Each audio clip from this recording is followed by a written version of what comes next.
नमः शिवाय सांबाय नमो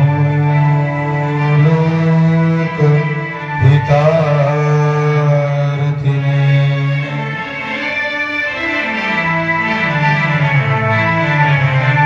नमस्ते शारदे देवी सरस्वती मती प्रदे वसत्वं मम जीवाग्री सर्वविद्या पंचसूत्रकृतो वन्दे पंचाचार्यान् जगद्गुरू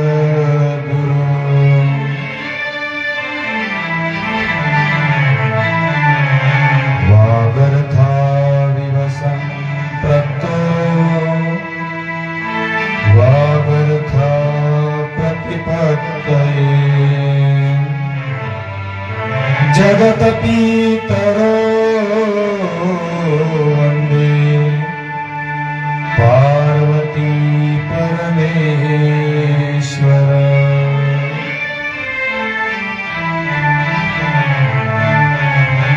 अन्नपूर्णे सदा पूर्णे शंकर प्राणवल्लभे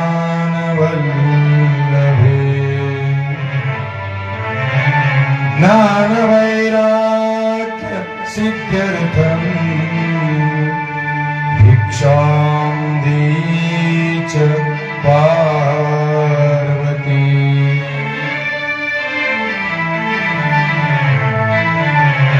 माता च पार्वती देवी पिता देव महेश्वरः मात्रयं स्वदेशो भुवनत्रयं नमः पार्वती शिवाय महादेव महाराज शिरोमणि ब्रह्म स्वामी महाराज शिवसंत लक्ष्मण महाराज पुंडलीक वरदार विठ्ठल पंढरीनाथ भगवान ज्ञानेश्वर महाराज जगद्गुरु तुकाराम महाराज महारुद्र महाराज छत्रपती शिवाजी महाराज हर हर हर हर हर